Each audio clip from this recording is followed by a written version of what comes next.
Hey guys! Welcome back to my channel, Vlogs. So for today's vlog po, yung pag-uusapan natin is about sa tamang paraan ng pag-scan sa Digital Vaccination Certificate po natin o yung VaxCert PH.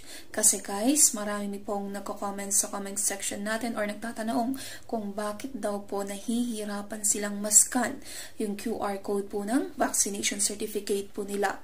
So ngayon guys, ituturo ko po sa inyo yung tamang paraan po ng pag-scan.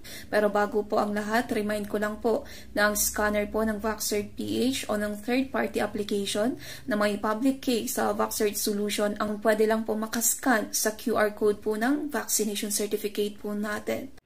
So guys, sabi ko nga kanina, ang scanner lang po ng VaxCert PH na makikita din lang sa website ng VaxCert PH ang pwedeng makascan sa QR code ng vaccination certificate po natin. So andito po tayo ngayon sa website ng VaxCert PH. So ito po yung scanner niya. Oops.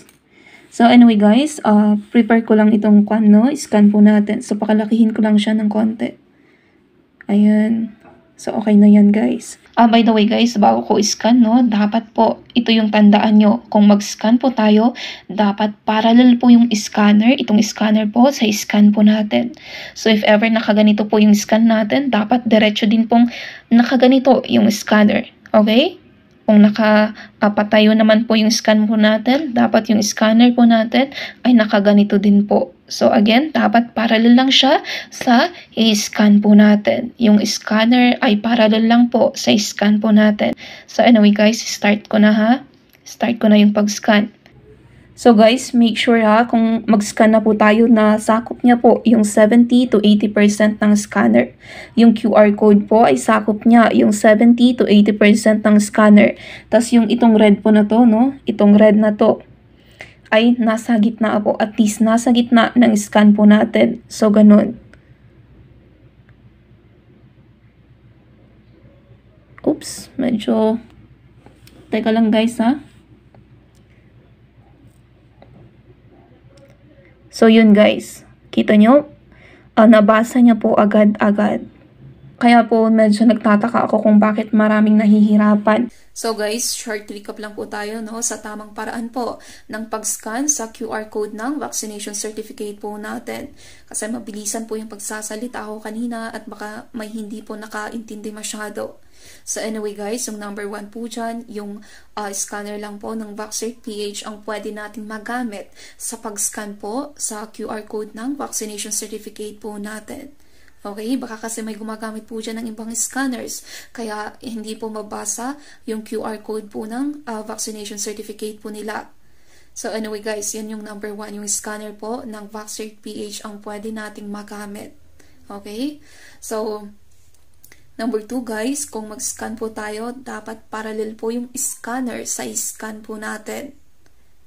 So, kung mag-scan na po tayo guys, dapat at least 70 to 80% po ng scanner ang sakop ng buong QR code po ng vaccination certificate natin. At dapat guys, yung red line dun, nasa gitna po ng scan po natin, yung red line. Yung red line po na makikita nyo sa scanner. At pinakahuli sa lahat guys, dapat stable po yung kamay natin sa pag-scan. Stable po siya ng at least 5 seconds para mabasa po agad yung QR code ng vaccination certificate po natin. So anyway guys, sa mga nagpa-print po sa coupon band para sa vaccination certificate nila, make sure lang po na walang tupi, lalo na sa parte ng QR code po ng vaccination certificate nyo. Sa mga nagpagawa naman po ng ID, make sure lang guys na at least hindi po ganun kaliit yung QR code po ng vaccination certificate nyo. Baka sobrang liit naman yan. Okay, dapat yung sakto lang, yung tama lang. So again guys, yes naman po, pwedeng ipa-ID yung vaccination certificate nyo. Pero make sure lang na sakto lang po yung size ng QR code po ng vaccination certificate nyo. Okay? At least malaki naman po siya. Yung hindi po maliit na mahihirapan basahin ng scanner yung QR code po ng vaccination certificate nyo. Okay? Ayun. So, pasensya na guys, Medyo pautal-utal tayo kasi actually, kung magpa-vlog man po ako, wala po akong script. Ganon. So, yung topic lang talaga yung iniisip ko minsan. So, pasensya niyo na guys, no? So, anyway, medyo busy naman naman po yung lola niya, pero just in case na may mga katanungan po kayo, feel free po na mag-comment lang below at sasagutin ko yan once na makita ko man po or once na alam ko naman po yung sagot niya. Okay? Kung makita ko man po yan agad, sasagutin ko naman po yan. So, anyway guys, ayun, hanggang dito na lang muna.